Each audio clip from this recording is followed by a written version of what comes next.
The star Liberal candidate in Toronto Centre made a big snafu the other day. Evan Solomon, the guy who used to be on CTV, he was on Bell Media Radio across the country. He was hired in part because of his supposed social media prowess, which was about as, well, disappointing as his ratings on radio. He goes on social media, he goes on X, and he reposts something that he thinks is Mark Carney saying, "Let's get to work." Except he reposts a parody account of Mark Carney that shows Carney walking out of the Liberal bus, except instead of it having Liberal on the side, it says, "Retard bus." I can't believe that this happened, but it was caught, it was noted.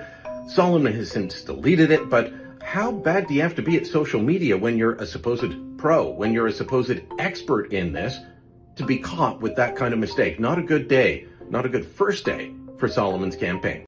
These are Muslim values. These are Canadian values. Okay, just a quick intro to Evan Solomon. He used to be a different kind of person. He used to be a hack journalist. Now he's a phony politician.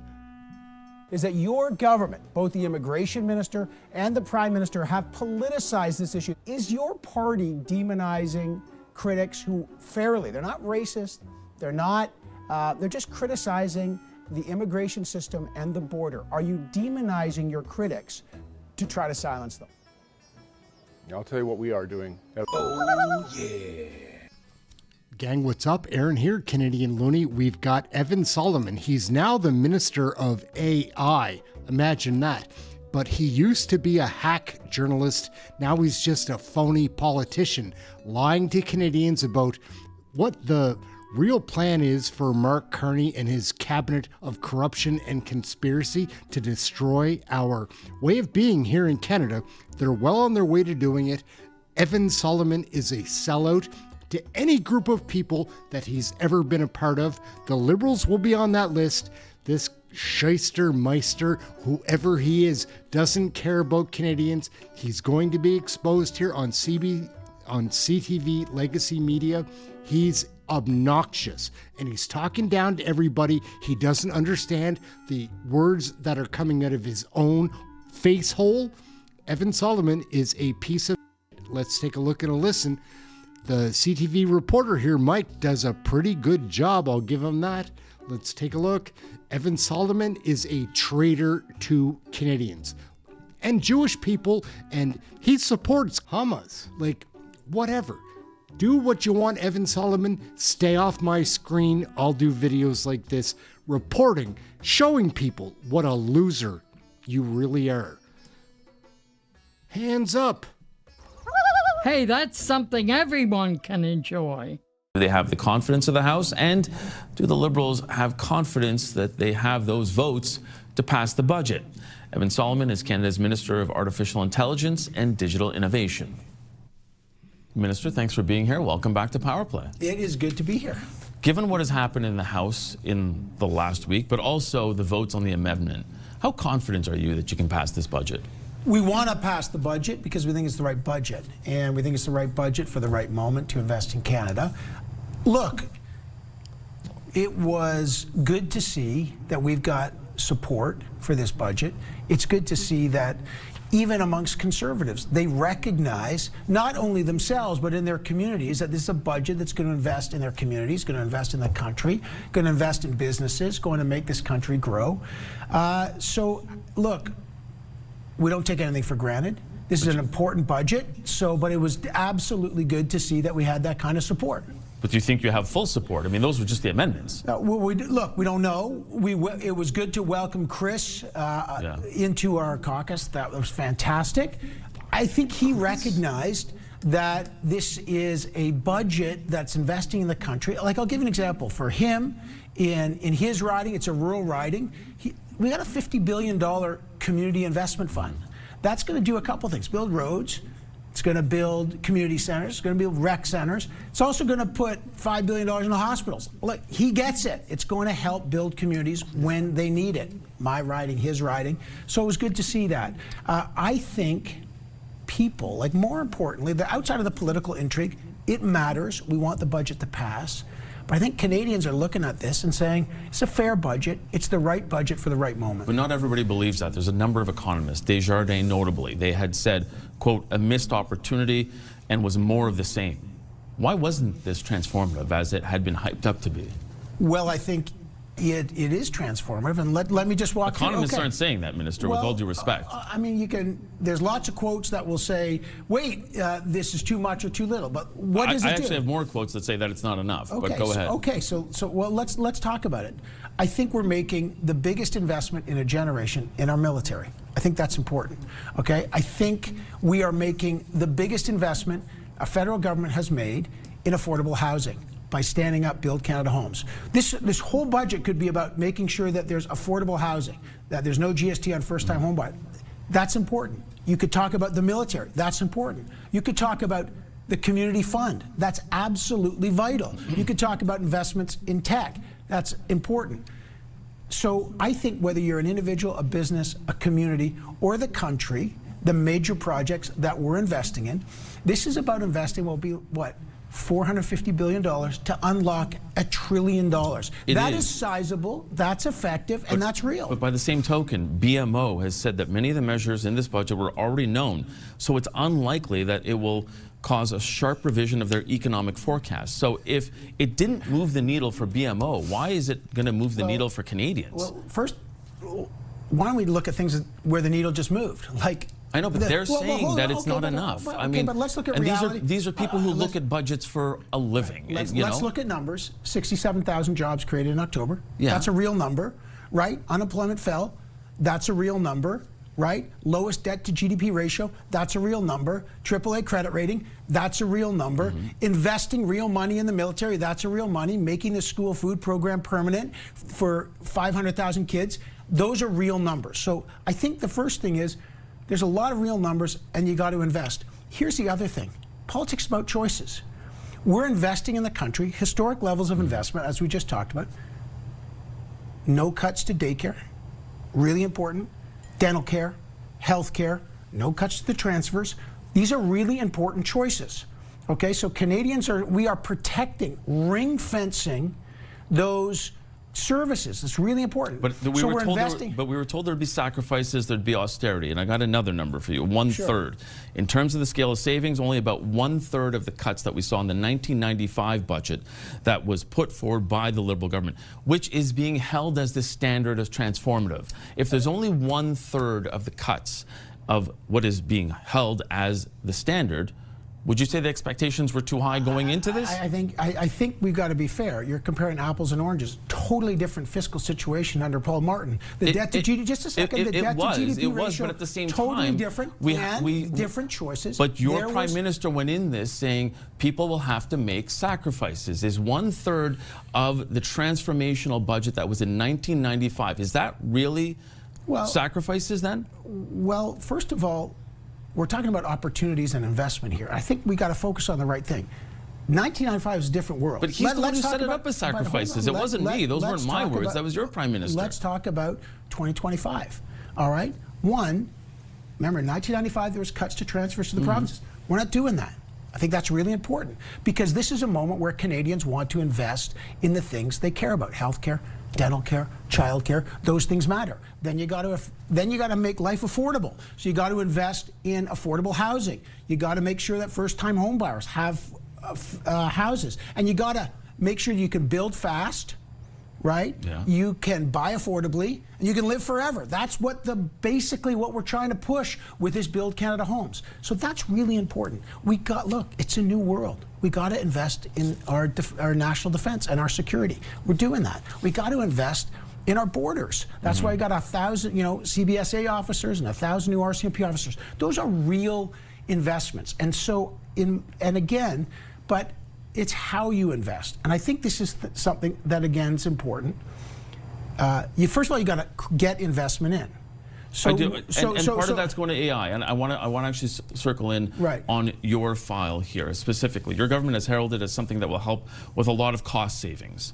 in the government and making sure that it runs more efficiently. How much of the $13 billion in annual savings are going to be a result of the implementation of artificial intelligence? Okay, so first of all, you're right. We gotta save more on on our government so we can invest more. I think that's fair.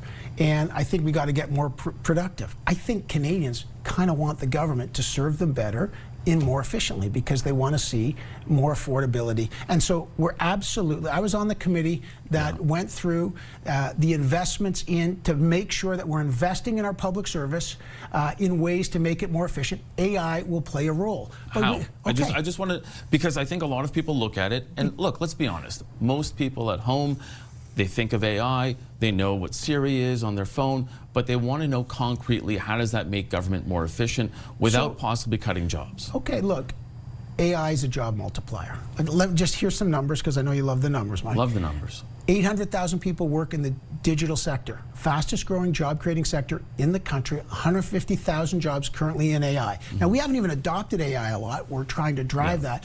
Remember, AI is a job multiplier. I know people are concerned about that. One of the reasons in this budget we're investing in training, not just the 100,000 summer jobs for young people, but the 55,000 spaces for training. A lot of that will be in tech, but we're investing in that sector. And this is really important. We've got to crowd in capital so we maintain our leadership. One of the things that we've done that sounds nerdy, but this is the place to talk about it. Of course it is the productivity, the super deduction for productivity. Now, this is like one of those moments where people can say, okay, what's the baseline?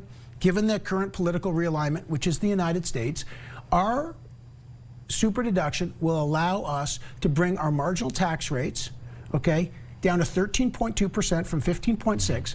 That is lower than it is in the United States, even after the one beautiful big bill, okay? That means we have a lower, that is crowding in investment. And where is that investment going? Not just in our major projects, not just in our infrastructure, but also into tech, because we are a leading country in AI, a leading country in not just the innovation, but in our entrepreneurship.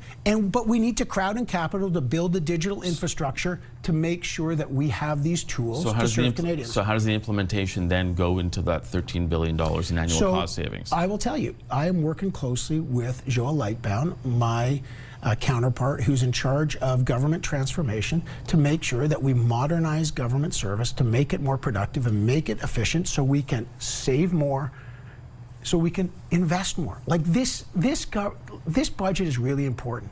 And you know, your household, it depends what you invest in. The core insight into this budget, Mike, is that we're investing in capital costs. That means things like when you buy a house, the investment goes up. That's different than you buy new clothes. I feel like you haven't answered the question of how AI is going to make government run more efficiently. And the reason I ask is because a lot of people have a memory of things, of technology being ushered in by a government, namely the Phoenix Pay system, and they go, well, is that what this is going to turn out to be? So we've set up because obviously, that was not something that went over so well.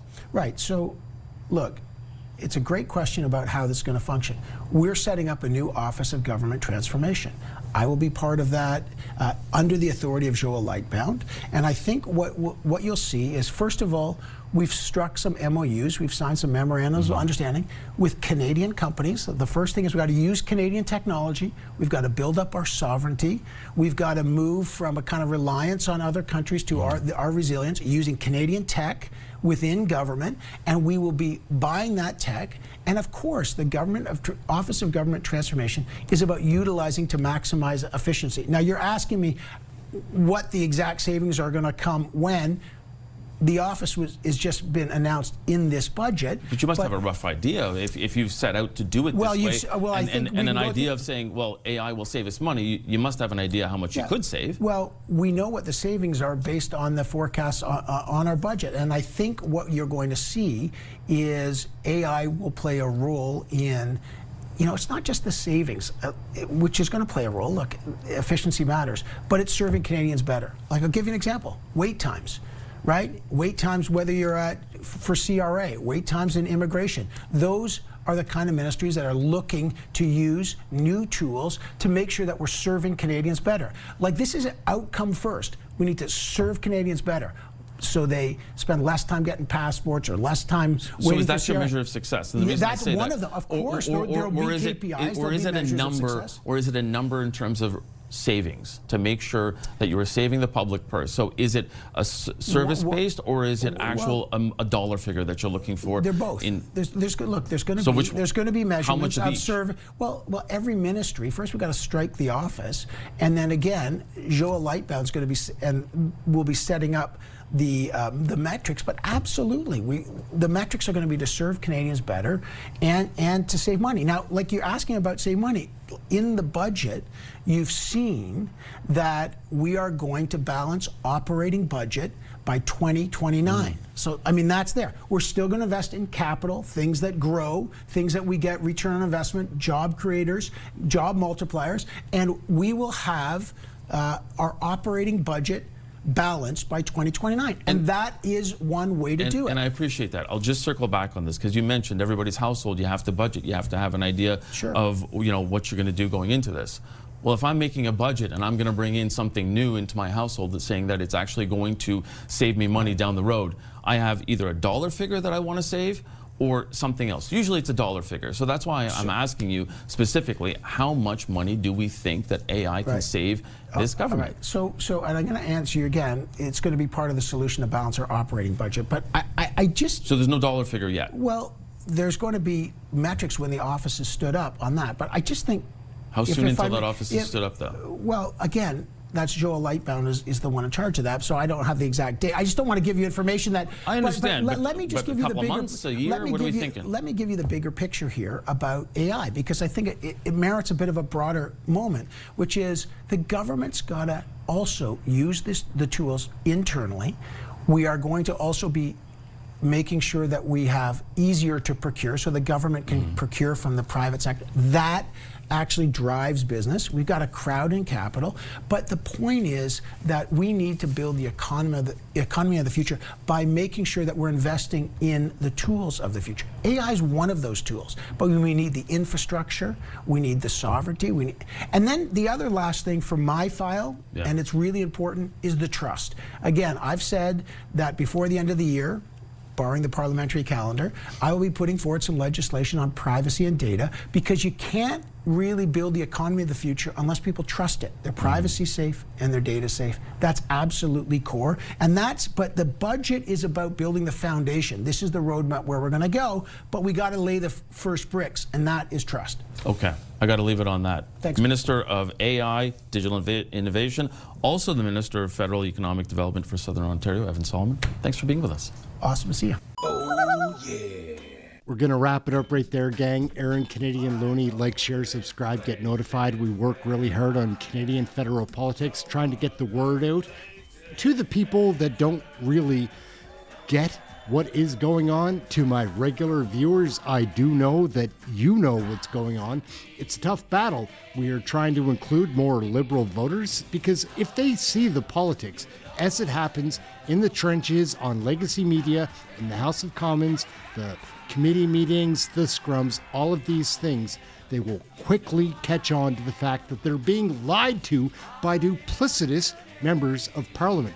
The Liberal Party is pure trash. Mark Carney is a con man, snake oil salesman that is trying on purpose to destroy our way of being. There's no other way about it. I feel bad for Liberal voters. This legacy media is always trying to dupe and deceive you.